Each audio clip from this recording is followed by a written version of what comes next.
ایک باحجاب خاتون بس میں سوار ہوئی۔ دروازے سے گزرتے ہوئے اس کی چادر ایک جگہ اٹک گئی، جس سے خاتون لڑکھڑائی۔ اے خاتون جس نے نامناسب اور تنگ لباس پہنا ہوا تھا، چیخ کر بولی یہ کیا کر رہی ہو اور کیسا لباس پہنا ہوا ہے اس گرمی میں۔ بس میں بیٹھے بقیہ افراد بھی متوجہ ہوئے، لیکن اس باحجاب خاتون نے جلدی سے خود کو سمیٹا اور اسی خاتون کے ساتھ جا کر بیٹھ گئی۔ جب بس چل پڑی تو اس باحجاب خاتون نے اس خاتون کو کان میں کہا کہ یہ چادر میں نے تمہاری خاطر پہن رکھی ہے۔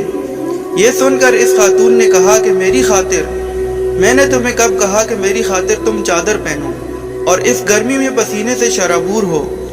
اس نے کہا بالکل، میں نے یہ لباس تمہاری خاطر پہنا ہے تاکہ اگر ایک دن تمہارا شوہر کہ جس نے تم سے نکاح کیا ہے اور عہد کیا ہے کہ وہ تمہارے علاوہ کسی اور خاتون کی طرف نظر اٹھا کر نہیں دیکھے گا، کبھی تم سے بے وفائی نہ کرے اور میری طرف متوجہ نہ ہو، کبھی میرے حسن کی طرف مائل ہو کر اس کا دل تم سے اچاٹ نہ ہو اور تمہاری ازدواجی زندگی خراب نہ ہو، اس کی توجہ فقط تمہاری ذات تک محدود رہے، اس لیے میں نے اپنے اوپر سختی کر کے تمہارے گھر کو محفوظ کیا ہوا ہے۔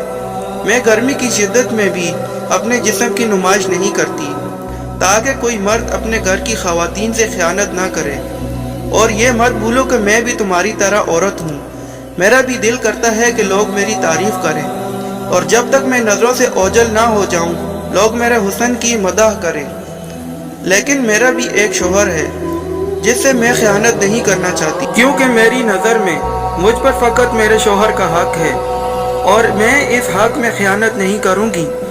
اگر اس عہد میں وفا کرتی ہوں تو میرا شوہر بھی مجھ سے کبھی خیانت نہیں کرے گا اور کسی خاتون کی جانب نظریں اٹھا کر نہیں دیکھے گا، لیکن تم جیسی عورتوں نے کہ جن کے گھروں کی حفاظت ہم اپنے حجاب سے کرتی ہیں، اپنے جسموں کی نمائش کر کے مردوں کو اپنی طرف متوجہ کرتی ہیں اور اپنے حسن کی طرف لباتی ہیں، مردوں کی ایک ایک نظر کی بھیک مانگتی ہیں۔ اب تم بتاؤ، اعتراض مجھ پر کرنا چاہیے یا مجھے تم پر؟ یہ سن کر وہ خاتون شرمندہ ہوئی اور اس نے کہا کہ کبھی میں نے اس معاملے کو اس زاویے سے نہیں دیکھا تھا۔ اس حقیقت کو مغربی خاتون سمجھ چکی ہے اور وہ حجاب جیسی نعمت کو اپنا کر اسلام کی طرف مائل ہو رہی ہے۔ مغرب میں خاندانی نظام تباہ و برباد ہو چکا ہے۔ مرد کو عورت پر اعتماد نہیں اور عورت کو مرد پر اعتبار نہیں۔ آخر میں یہ کہنا بھی ضروری ہوگا کہ دین اسلام نے فقط عورت کو ہی حجاب کا پابند نہیں کیا، بلکہ مرد کو بھی حکم دیا ہے کہ وہ اپنی نظریں جھکا کر رہے۔ آج کل یہ ہمارے لیے بہت بڑا المیہ ہے جس پہ سنجیدگی کے ساتھ غور و فکر کی ضرورت ہے۔